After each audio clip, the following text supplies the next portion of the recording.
Hey everyone, welcome back. This is Lucid, and I am joined once again by Maryland. Hello, everyone. And we have fine-tuned, I don't know if that's the right word, maybe fixed the audio. I think it's been mostly better before this, but now our voices should be about the same. So thank you guys for bearing with us. And fiddling with the fancy compressors and, that sort of thing is not that easy. Yeah, it's very finicky. Okay, so we have an exciting turn. We briefly glanced at some of this, but just look at all of this goddamn chaos. Look at this. Yeah, it's busy. And almost none of those are gray. Yeah, They're all color on color, so... Okay.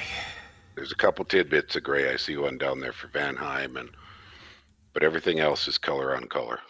Yeah, I think we're going to struggle to make it through this one in an hour. We'll try. We'll do our damnedest. Yeah, well. All right, a message from Pythium. My god, Zib sent in a scout. Oh my god, Zib sent in a scout force instead of an actual army. I think he means a comma there. Yeah.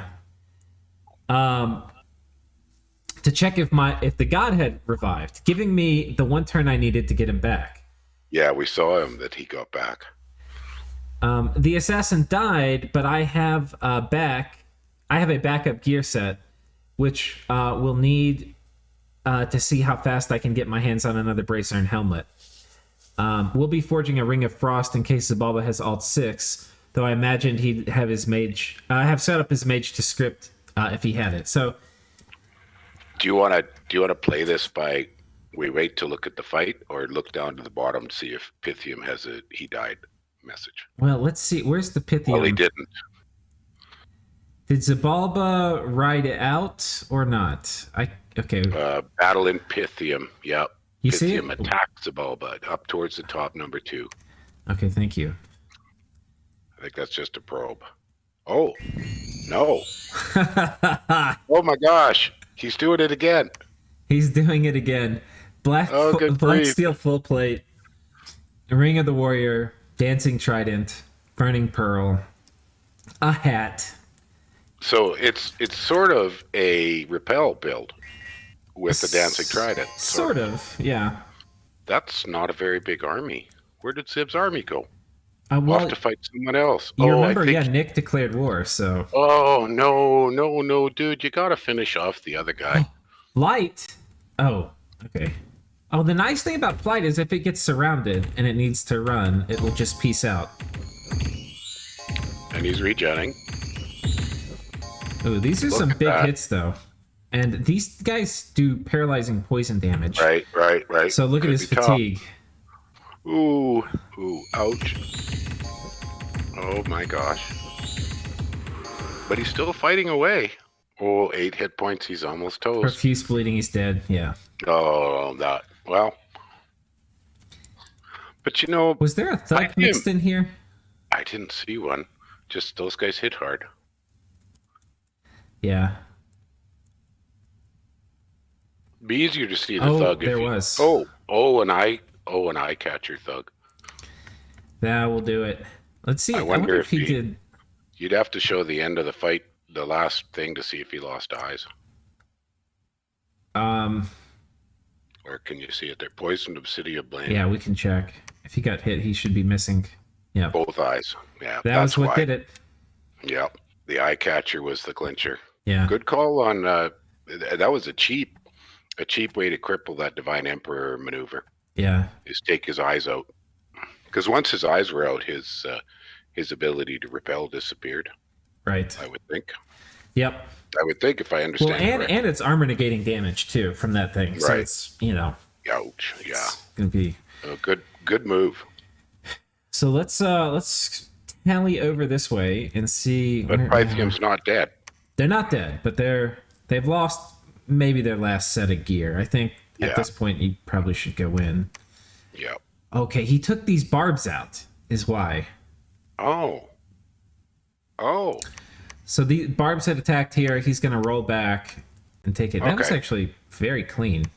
Yeah, that was really clean. I kind of want to watch that.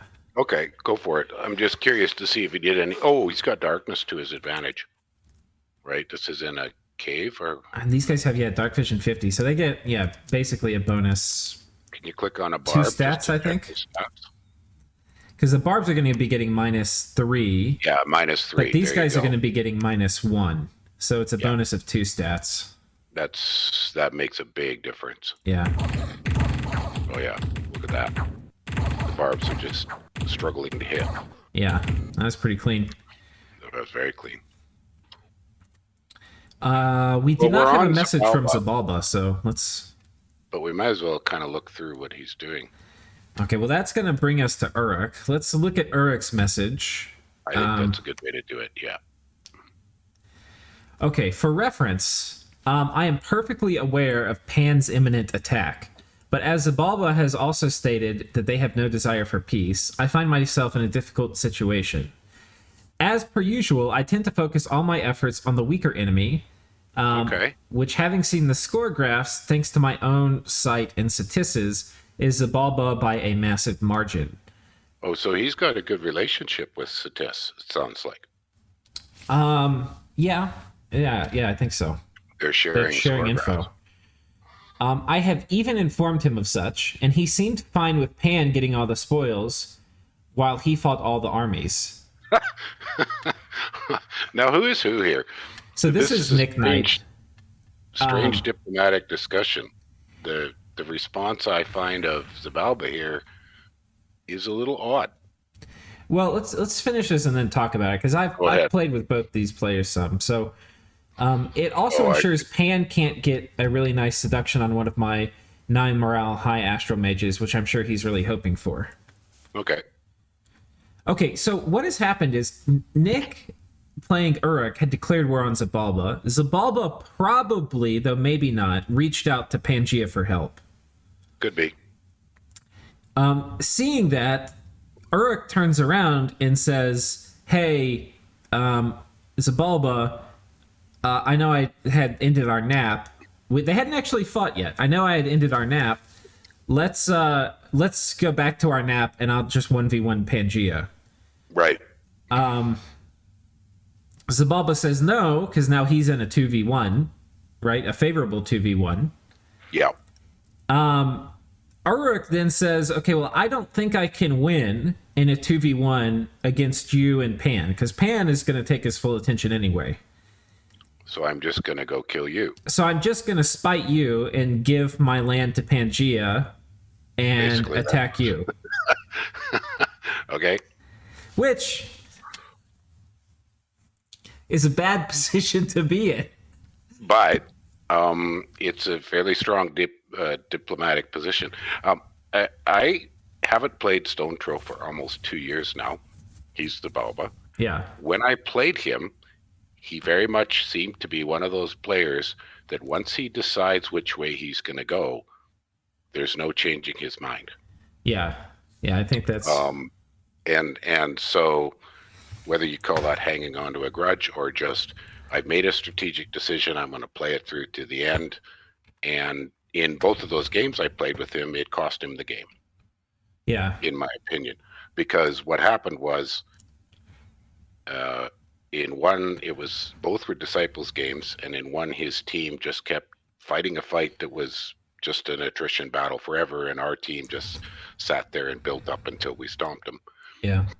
In the second one, he did the same thing, and Mandar Max, who you probably know well, came in and scooped all the thrones while everybody was busy. Yeah.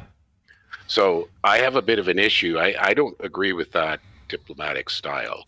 I think it's not a winning style. And if that's what's happening here, I can see why. Yeah.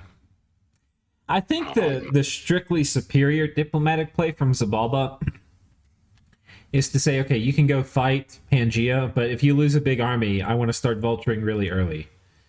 And then you agree with Pangaea that like a certain quadrant of the provinces are going to be yours. Mm-hmm. And that would give you... yeah, why not? Why not? I wouldn't accept an NAP if I was Zibalba, but I would probably accept a short-term ceasefire. Right. Especially till I finished up Pythium, so that army is free. Yeah, and I mean, worst case, well, I don't know. If he beats Pangaea very cleanly, and then they get a nap from Pangaea, then maybe they resume. Well, it would be better if that's the case for Zibalba to continue. Because if he naps out with Pangaea and then he fights, You mean if Uruk naps out with Pangaea, Right, or yeah. just sells off some land? So what Uruk wants is at minimum to get a 1v1 versus Pangaea, right? That was what he wanted through diplomacy with Zibalba. Yes, I think that's what he's saying, yeah. If Zibalba wouldn't give that to him, then, all right, let's say Zibalba did give that to him. He gets what he wants. He has the 1v1. He fights a huge battle with Pangaea, kills a bunch of White Centaur, and Sai says, okay, fine, we can go back to peace if you want. If that is the case, then it could be like, okay, we're going to have our war again. Presumably it would be a much weaker Uruk. But Yes. it may, from Zibalba's perspective, have been better in his eyes to have, conducted this war as part of a 2v1 rather than being stuck in a 1v1 at the end. But what is going to happen, it looks like, is Uruk has not defended anything here, I don't think. No. It's just a tiny bit of PV here. Yeah, but we predicted he couldn't. We predicted last term that his only hope was to pull back to one of these more central provinces. Right. Build a huge army. Yeah. Because if he tried to nickel and dime defense against the White Centaurs, that was going to be a fail. Right. This is not a situation. If he had some cheap attrition-based thugs that he could set out and chew a few centaurs up each fight at a minimal cost, then a nickel and dime or sort of an insurgency style defense would work, a guerrilla sort of war defense. But he doesn't seem to have that. What he's got is powerful armies. Right. So, yeah, it's... I think he had to do what he's doing, which is suffer some loss there on his southwest border. Well, but he hasn't built the Doom Stack, is the thing. No, he didn't. Well, the one over top of the Zibalba was pretty solid. Well, yeah, I know, but I mean, he's going to have to give up his capital with this move. So. Oh, Jesus, that's his capital. I forgot. Yeah, that's his capital. So, it's how strong's that fort? That's a pretty strong fort, isn't it? 300. I mean, it'll take 2 turns, but yeah, that'll crack so fast it's not even funny. But I mean, he's really committing to just fuck over Zibalba while Pan gets his stuff, is what it looks like. Yep. No, I hate being in that position. Which, I mean, I totally understand it, and it's like, it seems very salty, but it is a legitimate diplomatic tool to say, I think it's, if you end up getting coalitioned, unbalancing a coalition is one of the best ways to handle it. But if you do something to unbalance the coalition, which is basically what Nick has done, he said, I'm going to give all the gains to you and give all the costs to you. You know, if you do it, you have to follow through, or it's a hollow threat. Well, and then if I had made that strategic decision, I would probably start burning all my forts and labs behind me. Yeah, that's probably a pretty good thing to do too. Don't want to give it all to Pan for free. No, then he can buy up the infrastructure again. Right. But then I think if you play this out in your head, if you play this out in your head, you think like, if you're playing Uruk, how do you get in this spot? You know, because he should have, like, maybe he shouldn't have attacked Zibalba without a nap from Pan. Right? I don't know. But then he also might have assumed that Zibalba would be willing to resume peace, which is a big assumption, actually. Like, it is not what Zibalba's doing here. It may not be a good play, but it's also not unreasonable. He asked Pangaea to join a war. He's in a favorable 2v1. You know, like, if Pangaea eats all of his stuff, eventually he'll probably get some spoils from it too. You know, it's almost like we need, because we're almost 30 days behind on publishing, we can't really invite the players in to have commentary and tell us a little bit about their diplomacy. But boy, it would sure be nice when we do these recordings that if we had some way to sort of query these guys. What were you doing? Maybe we need a little place where we can do this recording and then have a little supplemental recording afterwards after we've gone and asked what were your thoughts on diplomacy. Yeah, but it'd be interesting to hear what Stonetroll says. Yeah, another time. And maybe we can just send them a note and they can send something to us. We can read it in Discord. Yeah, that's what I was thinking. Yeah. Well, while you're organizing, you want me to just ask him? Yeah, well, sure. I don't imagine. Yeah, okay. I mean, you can send him a message. Let's see what he says. See if he's around. Don't ask him to join the thing. No. Yeah, but no, we can't do that because he'll get this. That would give away stuff. Yeah. No, I'll just ask him a private message. Okay. So we'll watch these. Okay, so this is the force that Nick has moved on top of Zibalba. Just to clarify, this is 29, right? Yeah. This is the first. We're recording the first turn of their war. All right, we've got a bunch of wooden warriors going down with some body ethereal spam, a small communion with 4 slaves, and then a bunch of Mashushu. What I'm a little surprised at is if I were him, I would have put the body ethereal dudes on the Mashushu. I've got a little bit of moss body. Yeah, I would as well. No, he's got almost all the Mashushu on a flank, except there seems to be one to the downside. No, that was just some green from moss body. Yeah. Are these actual thugs? No. That's not a huge amount of body ethereal helping him. It's kind of... But what are those guys in golden? Are they... I've never seen those. These things? Yeah, these are their sacred. He mostly ignored them. Like, he doesn't really have a sacred bless, but he has a few. But they do have a magic weapon. But yeah, if they do end up getting to fighting, I think the way I would do it, I would do this formation a little differently. And I don't know if he'll change it, but I would do these guys in the back. I would have these guys in the front. And then get as many body... I would have my mages right in between. Oh, wait, these guys don't have much HP. Fuck. They're only 19 HP. These guys are going to pull all the body ethereals. It's almost then you would want to have a line of these guys at the very back, then have the Mashushu in a line at the front, with the body ethereal casters standing right next to them. But even, they're going to prioritize casting on themselves over these guys because of the HP. Well, and they're size 6, so they can't stuff them in the same square. Right. Yeah, that's a problem. Whereas, see, he's got them stuffed into the squares with the guys he wants to body ethereal, so there's a bit better chance of it working. Yeah, I think to actually buff Mashushu, because I didn't realize it. I was thinking, these guys would be awesome to buff. And I didn't realize how hard it is because the first form doesn't have any HP. So you have to put these guys all the back. You put these guys at the front.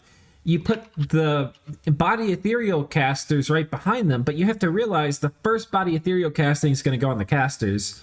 So you make sure the casters are stacked 2 per tile so that, they don't waste 2 turns buffing each caster. And then you could probably get them. But anyway, there's nothing over here to watch. But. Yeah, well, Stonetroll was available, so he's going to comment here, and it might be interesting. Okay. I'll share with you once he... Yeah. Okay. Great. Thanks for doing that. So, once he's got like a full diatribe, let me know. Let's not do it piecemeal.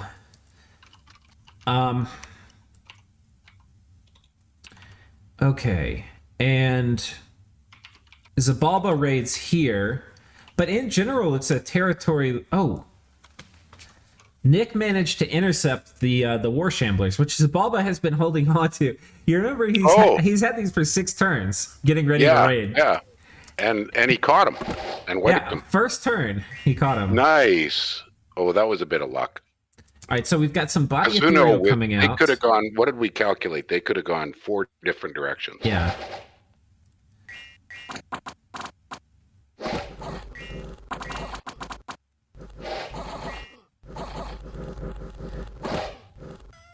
Oh, just So the a wipeout. PD messes up their formation. Yeah, and then just a wipeout. Yeah. Well, those Chambers are good raiders, and they're good for chewing up underwater. I believe they have poison resistance and poison weapons. They have poison resistance? No, they don't. No, they don't. But they don't have much in the way of attack density, so Yeah. they're going to get chewed, so they're gone. Those are out of the game. And he's removed that threat of the underwater raiding. That's very useful. And he was going to fight them underwater, too. Were these guys doing Wooden Warriors? This guy's, going to do Wooden Warriors. Yeah, Wooden Warriors on these guys. Oh, and a Water Elemental. Yeah, that would have chewed up the Shamblers, too. Here, I don't think he had, unless he did it at the beginning with the gym, I don't think he had any Wooden Warriors in this script. Which is probably why he took losses. Yeah, he didn't have any.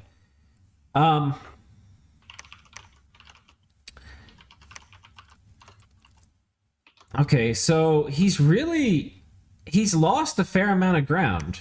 This is not a great turn for Zibalba. He got kicked off of... Oh, no, he killed Pythiums. God, that's the good thing. But in terms of the first turn of the... Okay, it's not... He's basically flat. He's fine. And he's got a big old army here. I don't know what this army's going to do against this, though. I don't think this army has... I don't know what his mage support is. I just don't think it's going to have much to say. Because these guys have big shields. They're not going to care about Long Dead or Longbowmen very much. I think Nicknight's going to get this throne from him. I think he is. And then the fight over it, I think, is going to be pretty hurtful. Yeah. Ooh. Well, I'll say I'm disappointed, not in the decision, but in the outcome. Just what in do the, you mean? I really wanted to see an Uruk Pangaea showdown. Oh, I see what you mean. Yeah, that would have been very interesting because we had spent quite a bit of effort last episode sort of thinking, how can Uruk do this? How can he kill a lot of white centaurs without massive losses for himself? Right. I mean, if he ends up in an equal losses kind of battle, well, he still loses because Pan is bigger. Well, that's true. Economically, Pan can recover. Yeah. And at this point in time, Uruk cannot recover from a big, a Pyrrhic victory for him is kind of game over. Yeah. That's my estimate. Okay. I have a couple comments from a couple comments from Stonetroll, and I'm not going to give away a whole bunch, but he says he's got a couple of critical research goals just coming up that he thinks are going to make the difference in these fights against Uruk. He also didn't feel that he was willing to just back away from a declaration of war that was not precipitated. So I can follow along with that. Yeah, that's kind of what you were saying with once he gets going in a direction. Oh, and he thinks it was a bluff from Uruk, but it looks like it wasn't. Yeah, that doesn't look like a bluff. I will say, if you're playing a game with Nicknight, Nicknight has done this in many games. If Nicknight makes a threat, he will follow through with it. Yeah, 100% of the time. Yeah, okay. So Stonetroll thought this was a bluff. Yeah. Called the bluff. Also, wasn't terribly willing to just give up on a declaration of war. Yeah. Okay, so this adds some interesting nuance to the diplomatic situation. You and I think Nicknight is seriously going to suicide to kill Zibalba. Right. We think he's going to do that. He's going to wipe Zibalba's armies off the map, no matter how much he loses to Pan, even if he loses his capital. If he does that, Pan is going to be just gigantic. Yeah. And Zibalba will be now a third-tier nation. Yeah. So I've been in a few games with Nicknight. One, when I was playing Scalaria, he was Yis. And when I started a war with him, he said, if you do this, the biggest other player, I think the biggest player at the time aside from him was Marignon or something. He said, if you fight this war with me, I'm going to give up all of my land holdings for free to Marignon, which I did not want to have happen. And I'm going to 100% commit you fighting you underwater. And he did that. he gave up all of his land holdings for free to Marignon, which he figured he wouldn't, be able to hold them anyway. And then he fought me for like 20 turns underwater. So, but in that case, I was, well, I don't know. I guess he did think I was the weaker player at that time. But anyway, I can't remember. There have been a few games we've been in, but every time he gets put in a weird situation, he will tend to make threats and he will follow through on them. So you have to really wage if it's something you want to do or not. Yeah. Anyway. Okay, this is really busy. I've got both of them. Basically, I'm having an interview. One more tidbit from Stonetroll. He felt that he had made a very strong commitment to Pan and wanted to support that commitment. Okay, that's a missing element that we didn't. That is a missing element we didn't consider, and that's a strong. We talked about it. We speculated he probably brought Pangaea in, but we didn't know. We didn't know until he just told me that he actually asked for Pan's help. Right. So that makes even more sense, because bringing Pan in and then backing out it would hurt diplomacy for him with Pangaea. Yeah, he cares a lot about, he just mentioned, he cares a lot about maintaining, if he asks for help or makes a clear alliance rather than worrying about NAP breaking, he's more concerned about that type of reputation, that he's trustworthy. Yeah. And I agree with him on that one 100%. I'm much more interested in long-term multi-game relationships with lots of conversation and mutual trust building than anything to do with some arbitrary acronym that defines a relationship. Yeah. Which I don't want to get into that whole big discussion of that, but I agree with him on that point. That's a very strong point. And yeah. So, okay, I think we've spent enough time on them. We're 30 minutes and we've covered 2 nations. I know, but it was a very interesting, a really interesting bit of diplomacy. And this worked really well for me to take a moment and ask some questions. Yeah, I'm so glad you did. We now have a much better understanding, and this is a very interesting diplomatic situation. Yeah. And yeah, I'm really interested to see how it's going to play out too. I mean, it looks like some of it, there's not much to see. Like, it looks, in every way, shape, and form, it looks like Uruk has abandoned his core land. By the way, I'm just going to make a few notes here. Where the heck I thought I had some notes about you and I doing tournament finals. Here we are. Okay. I'm going to jump down. Turn 29 notes. Some people have said we've missed a few nations, so I'm going to type notes here while we're going. Oh, okay. Of which nations we've done. So we have done a good job of Pythium. You want to move your keyboard a little bit away from the mic? It's coming through pretty loud. Yep, I know we've got your mouth real close to the mic now to fix some of the volume things, but yeah. But the keyboard, I'll just push it a little farther away. Cool. It's a really heavy, clicky keyboard. Yeah. Some people don't like those. I prefer them. So I got Pythium, Uruk, Pan, and Zibalba completed. So yeah, right. I guess we've covered most of Pan. The interesting thing is, let's look at some of his thugs. He's got this guy with a vine. I mean, a shield of gleaming gold and a frostbrand and a lion pelt. So that's a little it's a touch pricey, but not bad at all. Yeah, it's a 20 gem thug. And then 1 earth gem for E power. Right. Nice, because that solves his reinvigoration. Then he's just using hold and fire. Yeah. Nice script. I like that. That's the script I use a great deal with anything that can shoot. Is hold and fire ×5 and then melee. It's a good thug. Really good thug. Especially with his blast. Yeah, so to get through this, it's got 28 defense. Oh my god. Yeah. How does it have so much goddamn defense? It's and defense. After harass penalty. Good grief. How is that a thing? Bonus. Nice. He's only got 2 in his bless, and then blood surge. That's all, and blood surge only gives him 1. But the gleaming gold, I think, has quite good stats. Oh my god, it really does. Yeah. The shield parry's 9. Mm-hmm. Yeah, it's better than a vine if I remember correctly. Yeah. And then the weapon defense modifier is 2. And the armor, he doesn't get a big defense penalty from the armor. That's one of the beauties of Lion Pelt, is it's very cost effective and has minimal penalties. So this thug has a lot of layers of defense. It's got the awe, it's got the protection, and it's got 26 defense. I can't remember if centaurs count as mounted. I think they do. There is something funny about that. You should be able to see it under encumbrance, if I remember right.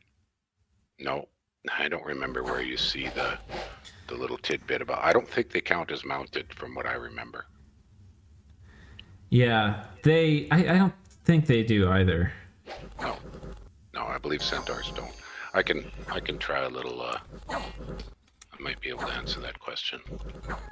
But this is a fair amount of PD. I'm kind of. I mean, I don't know. That was a good thug. That said, 1 or 2 mind burners would have killed it. 1 mind burner here patrolling would have killed it. Okay, according to a quick Google, centaurs do not count as mounted. Okay, so they get a bit more harass penalty than an elf will, but okay. And this one looks like no gear, I'm guessing, and just buffing these guys up. Yeah, that's just a blesser. Okay, and it kills some PD, not surprising. Here he's got normal centaur, but no white centaur. And what about the one immediately to its right? These are the centaur cataphracts. Just the heavy centaur. And I think he's probably got wooden warriors going on these guys. Hard to guess. Yeah. Brief diversion, but I really love these things in Conquest of Elysium. The heavy centaurs. Yeah. Yeah. They kind of rock. Yeah. Yeah, these things are going to be pretty brutal. So he's done some triage. He basically has the stuff he doesn't care about, but is going to be sufficient for raiding, doing the raiding job. And where he's going to force a fight, he's got them right here. All the white centaur. Those centaur cataphracts and plain centaurs are easily replaceable because they're every fort. Yeah. Oh my god, that's a lot of white centaurs. That's what I was saying. Like, for him to fight this would be a brutal, major deal. Like, I think the only way to do it is a mage core, surround it, which, by the way, is something Uruk excels at, right? A mage core surrounded by a huge blob of point buffed Iron Warriors. There's just too much to talk about here to finish up quickly. What do you think about the potential to do, I would call it a scorched earth, falling back, retreat style defense of just causing some attrition to these white centaurs, crippling them or killing a few each time there's a fight? Do you think Uruk has a method he could do that? Not really. I mean, the only things I know to do that are like trap spells, and I can't think of any trap spells right now. Well, I've used certain kinds of sacrificial thugs that will kill a little bit before they die. Like, for example, soul vortexing. If you had that option. Yeah, I mean, these are going to be very hard to thug against, though. I know, you've got to stay alive. They are starving, but they have recuperation, so it doesn't matter. Yeah, that is a tough one. You'd have to. The only way I could think of is try some testing. Take all the tools in your pocket. Look at the cheap forging options. He can do. I don't think it's thugs. I think it's point buffing. But he would need literally every mage he's made all game to kill this. Oh, you meant in a big Doomstack fight? No, but I'm just saying. Yeah. I can't think of an answer. Somebody may come along and have one. Yeah. Oi. Okay. Well, that's... And part of that, looking at this, helps you understand why Nicknight's doing what he's doing, too, in the sense that he's going to need literally 100% of his stuff to kill this.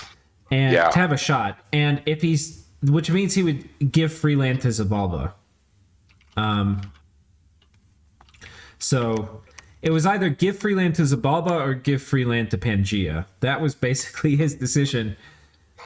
Because splitting his forces between the two would mean also colossal failure. So yeah, he couldn't. No, I agree with you there. There's no chance. What's our time at? We're at 35 minutes. So that's not bad. But I just thought if we have to, we could pause and upload the episode as a 2-part. Okay. Yeah. Hopefully we don't. It's up to you whether or not you. Yeah, I think we can maybe still hit an hour. We'll see. We've got still a lot to cover with the Bandar Log, with the Vanheim. Yep. Okay. Message from Vanheim. Still no big fights with Jotun. Maybe I can force one by locking his army in so I can secure the area. I would still prefer a peaceful solution, though, so I can get my research up to speed. Oh, man. I wonder if that original offer is still on the table. Well, he's basically said what we thought, which was he's big enough. Yeah. So it's totally to his advantage to take those 3 provinces and stop. Yeah. I mean, why risk all his vans in a big battle, a doomstacky battle? Yeah. Okay, going for Thunderstrike Storm in order to have something to defend with. Should Uruk decide to attack, mass air elementals are not really an option because I still haven't found a single air site. Oof. Oh yeah. Sorry. I have never had such bad luck with finding with site searching in any game so far. Seems like Agartha and End will have a war, which is great since it means they won't be attacking me. Yeah, exactly, and we know they are. So can we just briefly summarize Vanheim's position? Well, he's in a beautiful second place. Oh, you want to talk about the other nations involved? Go ahead. He was in first place for a second. But yeah, I was going to do the other one. Mm-hmm. Oops, got baited. Didn't expect after 3 turns of walking around with the same script. Now Ashdod is walking in, as I felt he would, looking over his troop movements the previous 2 turns. I'm sorry, I can't talk. So Ashdod's attacking, and he knew this because he was looking at Ashdod troop movements. Things are going kind of bad, but it's only the beginning. Let's try to fight back people for as long as possible. Okay, great. Okay. Now, before we look at his eastern battle, the 4-way crazy, if you don't mind, I'd like to focus just briefly on the Vanheim-Jotun conflict. Yeah. Let us do that. So here, got attacked by Indies. Oh, so Jotun used, and God, we said this last turn. All Vanheim has to do is raid behind Jotun's Doomstack and then run the risk of now it can be Magic Phase killed. Yeah. He does have Gaiges in here, so and a Scrotty, so thugging it will be hard, but I mean the stakes are very high. It almost has to retreat now. I would say it does. Yeah. If it doesn't retreat. But at the same time, now Van just confessed he has very few air gems, but he could drop a bunch of air elemental thugs, chew it up a bit, and then run away. I mean, he doesn't have to. He doesn't have air elementals right now at all. No, so yeah, he doesn't even have it researched. Yeah. Oh, okay. Yeah. Ooh, and like you said, he just got baited. Yeah, I think. I mean, it'll be interesting to see how this goes because Vanheim wants peace, and it seems like he's going to be fine with what he's taken. So, I don't think this. We don't know what's in this army because we didn't get to see a scouting report. But no, I'm very skeptical it's going to be able to kill this. No, I don't think it can kill that. And if he marches this on top of this fort, oh my god. Well, then it's dead. Yeah, that would be just the most belligerent move. So. Yeah. But do you think Van will attack that army or with his big stack, or will he just wait? Yeah. I think you just march this straight over here. Sure, why not? And force it to go up against some PD somewhere. Yeah, I mean, if you're Jotunheim, you can maybe do a huge PD dump, and then with everything you have, if you have a really good script like a Turbo Communion or a Fatigue play, maybe you can pull it off. And, I mean, that's the risk, but he's going to have flying thugs, and he's got Elf Cab, which is going to get around and deal with Skelly spam really well. And then for Jotun, the other problem is, can he afford to lose half that or a third of that? Yeah. I don't think he can. Yeah. I mean, on one hand, if you're in a coalition war and you're on the one side of a 2v1 or a 3v1, you cannot decline from fights. You have to be willing to take fights. But which ones? Right. That's the tough. When you have your doom stack, you have to fight. But, like diplomacy's still on the table, apparently. Van saying they're cool with peace. I would be wanting peace if I'm Jotunheim. I would want peace with Van. Yeah. Because now if we go over to the crazy eastern borders of Pan with the Satis eastern borders of Jotun with the four-way shenanigans with Satis, and see over there, I don't think he can make a deal because those guys are just doing crazy stuff. So if he's got a possible deal with Van, that's his best deal he's got right now. Yeah. He's got 3 priests here. I wonder if he's trying to get this Dominion up. Could be. Huh. Has his god come online yet? No. No. Still don't see his 29? god. Well, no. So he must be imprisoned, so we won't see it till 36 or quite a bit even, possibly later. So Jotun's been doing these very low commitment. I mean, they're pretty low. They're 150 gold commitment, but no gems, really. Yeah. Rating that have not been working out. He's just, slowly getting attritioned here. Good grief. There's a Bandar Log scout there. That's funny. Man, he walked that guy a long way. Yeah. That's pretty funny. Good God. So, well, Pelagia has their beachhead now. But then, so we thought we might Pelagia might try a push against Jotun's throne. I did. Or Jotun's capital, but he chose not to. So here comes in a little Pelagian thug. We've got, this is the guy we saw before, right? Mm-hmm. And he's got this guy with an air gem, which I don't know what that's for. Gift of flight, maybe? Well, body ethereal. Quickness. Oh, imps. Oh, imps. Ah, okay. One Vedi Hag. Guys, having one mage as part of your PD is so much better than having like 30 PD or 40 PD, and it's cheap. Yeah. But somehow he had a few slaves, so yeah. I'm not sure where they came from. Oh, yoink! Yeah. I think it was the imps.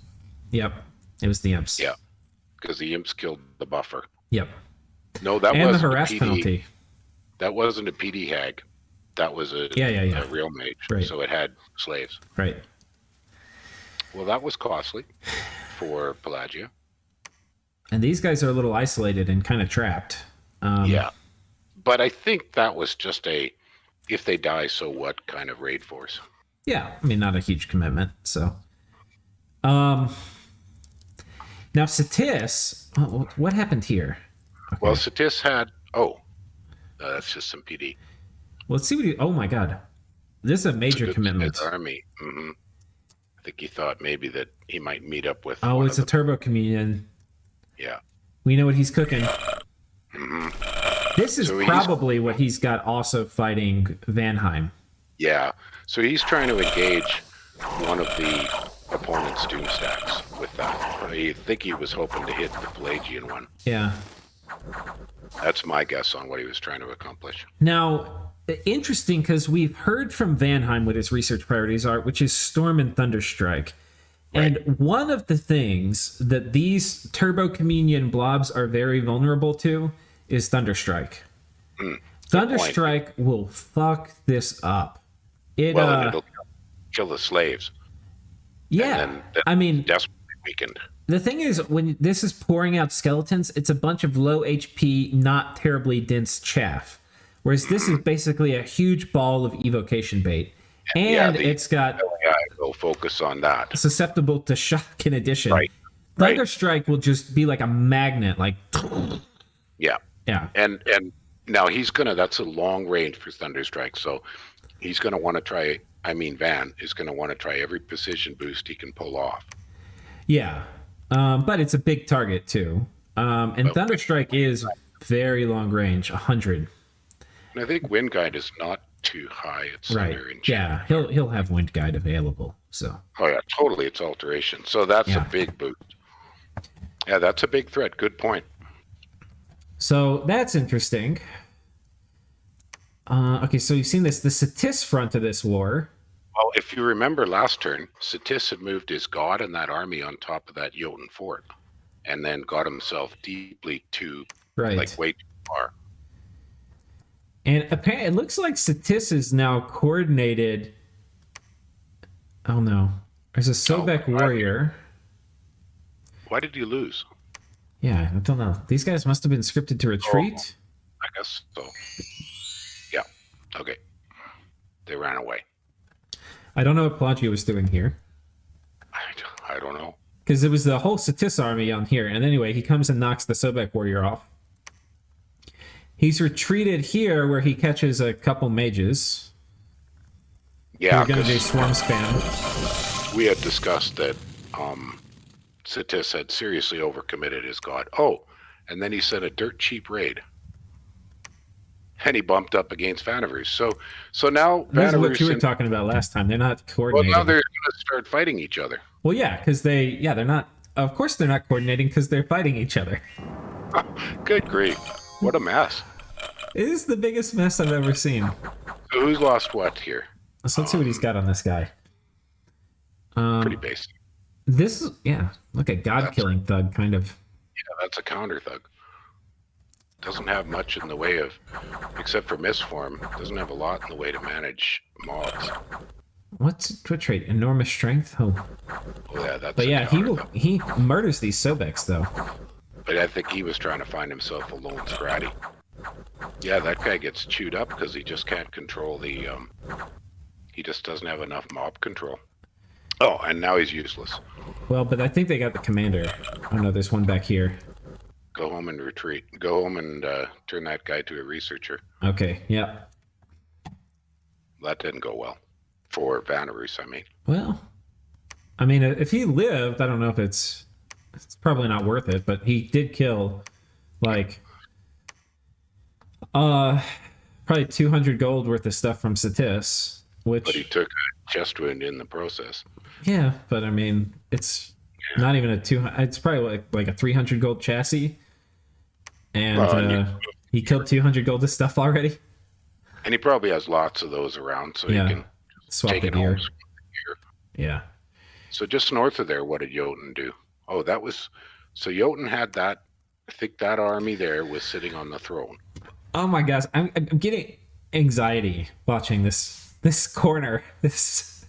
Like, Jotun's just got that... That's almost a dead army. It's been isolated for many turns, and he just keeps popping it back and forth, throwing everybody off guard. Oh my god. That army there is making Satis move back and forth, advance, retreat, advance, retreat. Yeah. Oh, and... That was Vanarus up here. Oh, yeah, killing some barbs. I haven't heard from Vanarus in a while. I wonder what they're thinking. I don't know. Let's hear from Ashdod, because this is the other leg of the conflict with Jotunheim. Well, here's that thing where his Bakemonos got caught, and we wondered what the heck he was doing. Right. My Bakemonos squad was discovered as I moved north over Zib's woods. I was still undecided on whether I was headed to Zib or going to take a piece of Jotun, or at least stand by the vulture. My preference is to go on Jotun, as I think Uruk is dead one way or the other, with just Pan going on him. Zib should get a bit larger, which is not good. However, Pan getting a lot larger may be worse. Uruk tells me that Pan ended their nap with 130 White Centaur in his border, so that seems a foregone conclusion. But I will say, with not much mage support. No. So I do think that was an army that was killable by Uruk, but it would be expensive and take all of his mages. I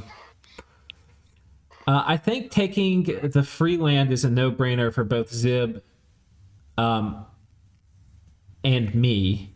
But we now know that land for Zib is not going to be free. Yeah. Not even close. Right. We'll see if he agrees. So I'd like to get a nap out of him. Okay, so he's asking Zibalba. So he got his little Bakemono caught, right? And he's like, "Hey, dude, sorry. How about you focus on? I apologize. Yeah, you focus on the Uruk, and I'll focus on Jotun, and let's have a nap." Yeah, like I just got to say that was an accident, or wasn't really thinking, or misclick, or however he wants to debate it. I was gonna attack you, but now I don't want to. Okay. Tech is slow, but coming online. Itemizing stingers and burning pearls for all the moss body I'm seeing. Also made a dusk dagger for the pretender chassis out there. Finishing enchantment 4 for flaming arrows. Okay, so he is doing flaming arrow slingers, which makes sense. And to Thom 2 for mind burn. These are like really low targets for turn 28 or whatever we're at. Having a turbo communion available then too with Shaman Masters and my S2 Sages. Okay. That makes sense. I'm probably last in research. Didn't get multiple quick forts like the Cav nations and didn't turtle like the other nations. Having to spend a god turn on a cauldron of broth for anticipated starvation issues I see all game. Okay. Let's take a look at his research real quick. Yeah, I was going to say. It's pretty bad. Okay. He's barely... Yeah, he is not. He the only just people passed worse Pythium. are the dead people. He just passed Pythium. And Pythium has been flatlined for like 20 turns. Yeah, that is bad. So who just flatlined his research? Is that Satis? That's going to be Uruk, I bet. No, I see it's greenish. Wait, where is Uruk? Oh, no, you can see Uruk inflecting down as he's moving the mages out. Down, yes, but I'm talking about Satis, who had a research Bandar Log. advantage. That's the one you're looking at, above, right? Up above. Oh, I see. Flatline. Oh, yeah, that's Satis. Yeah. So that's a weird choice for Satis. He started this game by building this research advantage, and now he's given it up. Well, I mean, I think his play was get to a certain research thing and then go win a war. So I understand it, but he's not doing the win the war part because he's stuck in this weird love triangle. Yeah, exactly. Yeah, there's no win there. Yeah. Well, yeah, there's a win, I think. Pelagia wins. Yeah. I think the winner in that is Pelagia. Okay, so we're going to go to Ashdod real quick because we had read their thing. I wrote that we were kind of talking about Ashdod, so... Okay, so Jotun pings this. Okay, so here's the main Ashdod move out. He moved from here to here. Oh, gosh. That's a pretty dominant army. Okay, he's got this guy set up to do flaming arrows. Mm-hmm. Wonder where the little fire elemental came from. Does he have an item that gives him an automatic? Yeah, there it is. Oh, it's a magma kid. Okay. Yeah. Oh, a single. That's just there for the boost and the gems. Yeah. That works. Helps in assassinations. I just make a comment here. I don't know if he planned it, but he left a little gap there between his two squads, just enough for that magma kid to get through. Yeah, it's pretty clever. I do that quite often if I'm going to summon elementals or I have retinue like water bottles or something. Yeah. Try to leave a gap because they're useless if they get stuck. You can't control what they do. They're going to rush ahead, so you might as well let them. Yeah. And he's got a reinforcement army. So he's protected himself from... Because just behind it, he's got an army that can maintain his retreat path. What I'm looking at here, though... Yeah, it's good he's holding the retreat. Okay, this guy actually is pretty important. The thing you have to worry about with this attacking Jotunheim is Scrotty.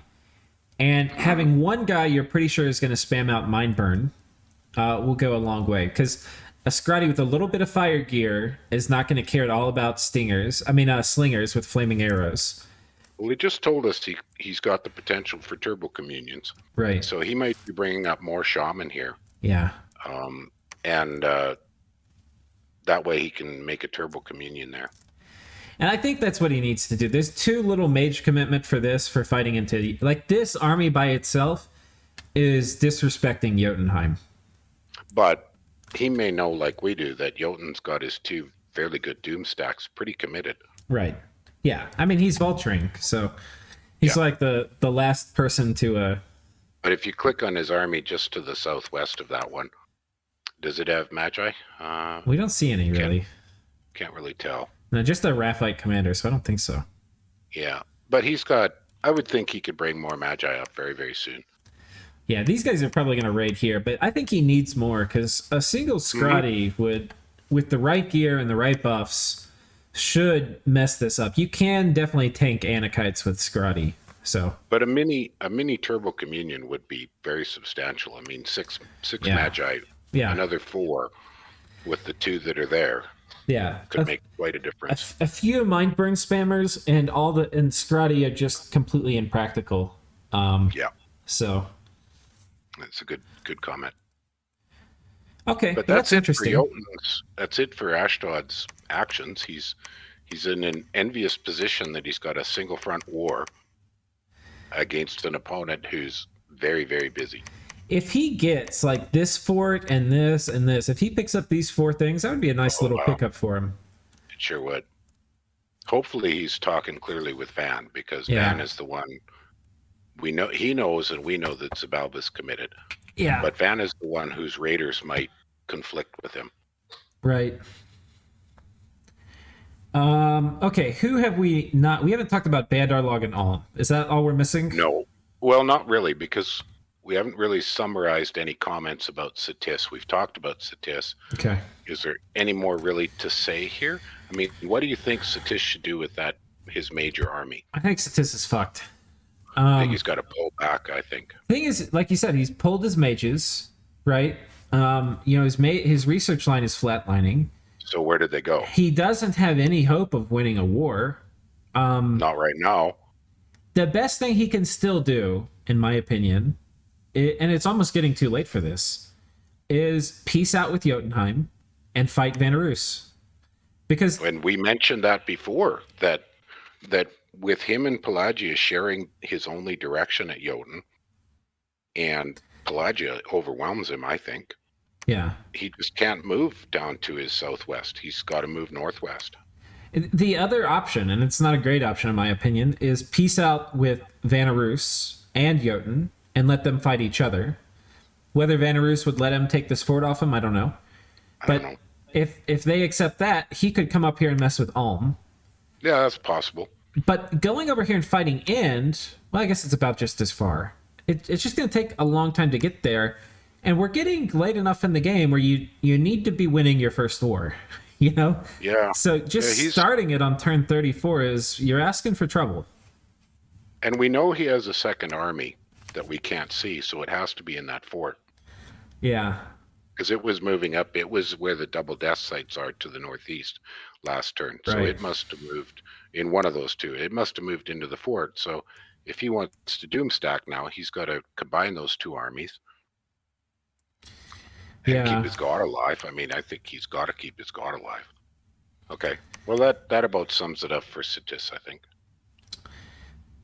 But, I mean, if he were free and this army were back, this would be a decent time to attack Ind. Oh, we haven't talked Ind and Agartha. We've got still a lot to cover. Is there any more to say about Pelagia? No, I don't think so. Okay, so we don't see his god yet. For the... Okay... I'm just making the notes here of nations we've done. Any more to say about Vanarus? Apparently all the Atavi chieftain all over the world had decided to commit suicide. Did he go AI? No. But we know there's almost nothing left. Here it goes. Okay, so last turn, as context, Bandar Log rode out. Mm-hmm. And they suffered a pretty devastating defeat. They had really cool scripting. They had the conveyor belt they had all the body ethereal fluffing. That's right. But it didn't matter. Because he could not penetrate the armor. Right. He just couldn't do enough damage. Right. But obviously, this does not go well for Alm. Which we have to figure out why. Yes. Okay, so Moss Body... Is that a Yaksha thug without a great gear, but we're already 25 protection. But he's gonna personal regen, I believe. Yeah. That's what the nature.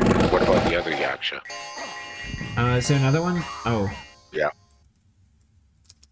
No, right there. This one's naked. Oh, okay. Okay, that one's just doing buffs. Oh, but he has ethereal elephants. They don't have... Oh, this one has ethereal and moss body. Oh my. Okay.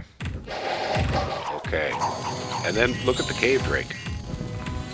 Oh yeah, he's They're got not very moss cost body. effective, but that thing could plug the gate forever. Yeah. Yeah, the elephants are probably still gonna run in and die. What? I saw a poison cloud, I think.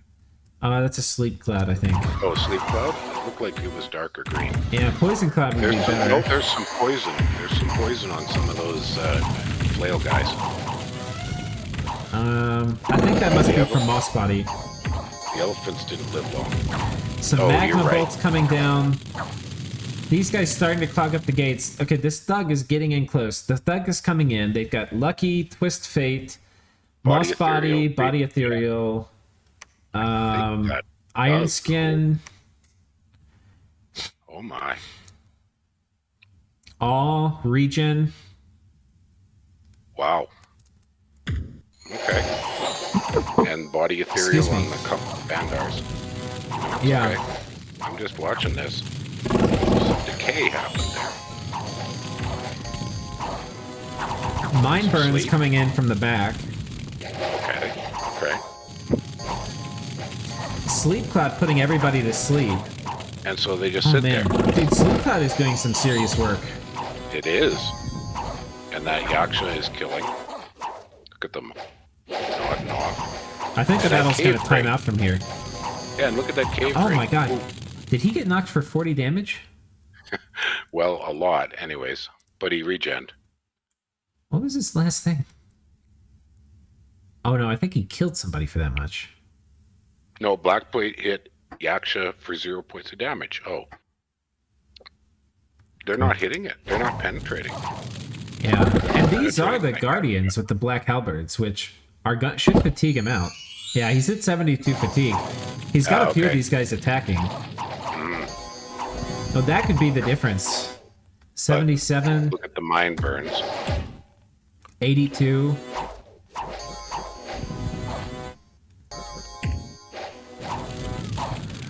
Wow.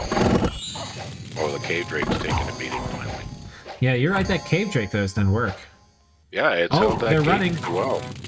Oh the my Guardians gosh. have run. These were the only hope of killing that thug. Oh my gosh. Look at that. Impressive work by Bandar Log. That's not too bad. As far as afflictions go. Yeah. That cave drake is still alive. Oh, now it's running. I think it's But the Yaksha's stupid advancing. or something. Oh no, it's enraged. Yeah. Oh, okay. And that's it. Look at that. Look at that. And he's still mind-burning guys to death. Ouch. Yeah. Ouch, ouch, ouch, ouch, ouch. Wow. Heavy Bandar infantry Log and gateways, man. Yeah. Okay, so we've kind of finished up Bandar. How about that? The Butcher's Ledger. Now, it looks horrible, but these guys are only 10 gold. This is only 1,000 gold. Not, I mean, I think in terms of gold, it's probably actually not even that bad of a trade. Well, and Bandar can't recover because he can't replace anything. Yeah. But this just slows Ulm down. It just means Ulm now needs more time. Yep. He wanted to start another war. I think he mentioned in Diplo last episode, he wanted to get in some other war. Well, okay. I believe so. Put that on hold. But the other thing is, well, at least he had the sense to leave something sitting on top. So Right. he's got friend removed to get back on top. If he had not done that, It could be a PD dump or something, yeah. what a mess. Yeah, what a mess. Yeah. I don't think there's more to say about Ulm unless he has a message. No, I don't think so. But Because he's stuck. I mean, he really can't make any more moves. yeah, he needs to bring thug killers, and Now he does. he needs archers, and he needs to put his archers on fire archer. That's one thing I've figured out for crossbows taking forts, is a lot of times you put it on fire close. You actually, the first thing you want to do is kill the archers on the wall with crossbowmen. Remember I mentioned that I would have moved all of his Magi up that were doing evocations right up to the wall on the far flank, so they're in range to hit the Bandar Log Mage Corps. Yeah, that's a good point. And he didn't do that. He kept them way back. And that meant that they weren't in range until they'd run away. Right.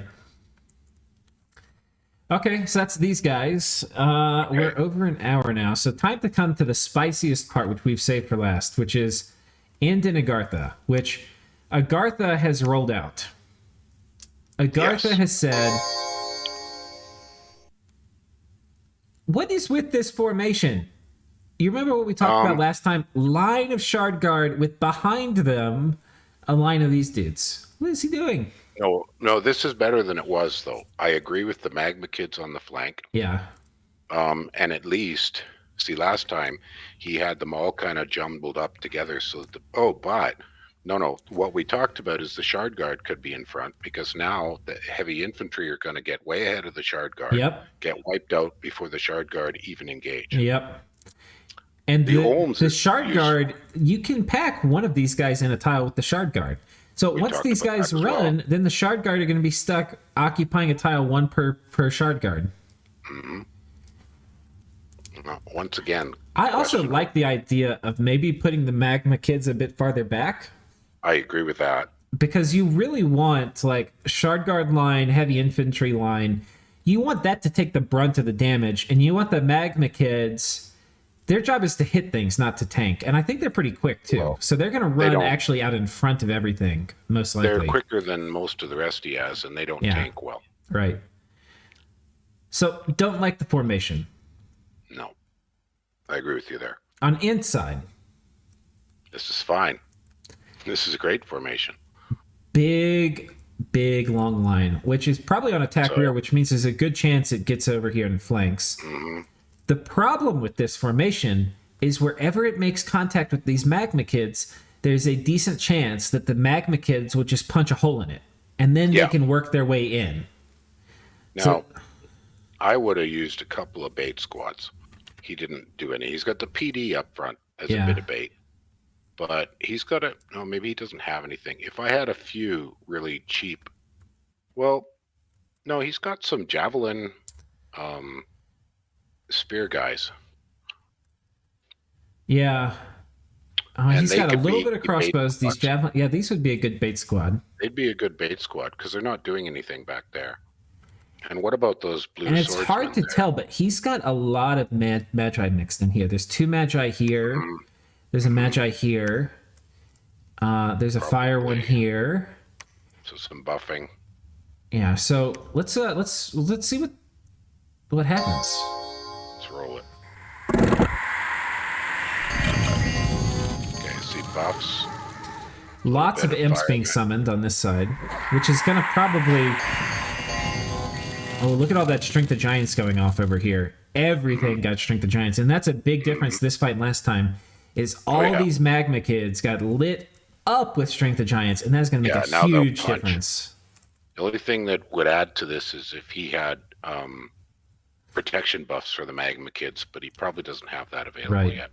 Yeah. That makes a big difference for them. Yeah. Okay, the imps are messing up the formation. Look at that. Right. The whole formation is all... Now it's just a muddle. It's you a got huge Magma muddle. Kids going forwards, Magma Kids going backwards. But this is exactly what we were worried about, was these Magma Kids being faster than everything. They're just going to get piecemeal killed. Yeah. The heavy infantry is turned around to go fight imps. And these guys do not look like they were on attack rear. It looks like these line formation dudes are on attack closest. So instead of them forming a big long line and going out, which would be nice because they might flank, but bad because they might get punched through by Magma Kids, they have instead collapsed on the Magma Children. There's a lot of fire arrows flying. Somebody put up flaming arrows. I mean, Inn did. I see a few more imps buzzing about. Well, and the imps are a pretty good answer to the Magma Kids because they've got pretty decent fire arrows. That's a lot of dead Magma Children. And the Magma Kids are mostly dead now. Oh my god, and one of his... He's going to lose it. He's going to lose an Oracle. Agartha's going to lose that Oracle. This one? Why is it running forward? I think he has had these on advance and cast spells to do Earth I don't Meld. mind that. I don't mind that with cheap magic. Wait, What is he casting here? Ashes to Ashes. He wants it to do Earth Meld, but it's doing Ashes to Ashes. and it's on fire. Well, Now- the thing is, Oh, go ahead. well, if Agartha routes, his guys are so slow, they're going to get chewed to pieces. Yeah, and he now has these Agarthan heavy infantry, which are not very impressive in melee, and they're fighting things like this. Like this guy who's got body ethereal, 18 attack, 17 defense, and 18 protection. Yeah. He's, Ouch. he's just gonna chop these guys are like, look at this front line. It's getting absolutely Oh, and mulched. now it's earth melted because it looks like Ind is earth melted. Because what? It looks like Ind is casting earth melt, and there's still Yeah. imps coming out. Look at that. There's still imps flying. He's all over the got place. at least one lifelong protection. He might have two. Oh, Like this wow. guy has one. We can put- Nice. Nice. I think it's just one. But he has. Yeah, These guys still have blood slaves too, so they might be casting some of them too. Wow. And there's an awful lot of burning shard guard. And that just slowly trickles away at it. Holy word, shrink, destruction. That must have been another imp casting. And now he's got skeletons. Yeah. Oh my gosh. And the Shard Guard finally get here. And how many people are in a tile with the Shard Guard? And they're just getting chewed to pieces. 0. They're alone. It's one Shard Guard per tile. Oh boy.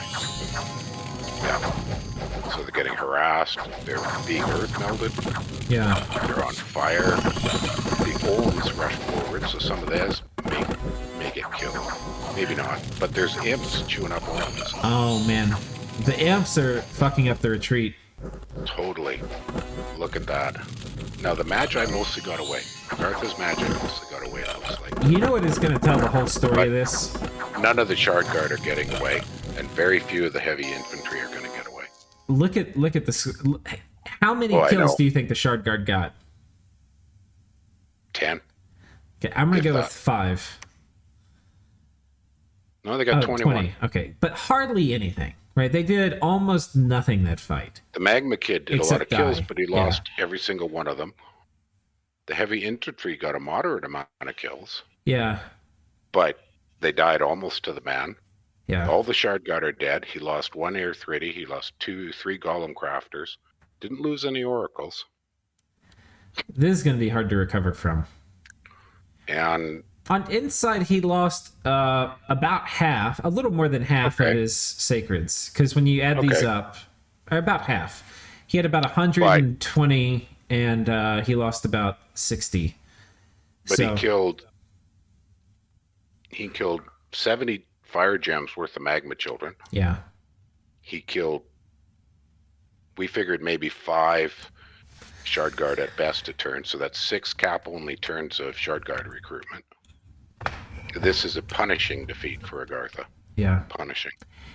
I don't know if Agartha would have won, but they would have done enormously better with Yeah. with a better formation.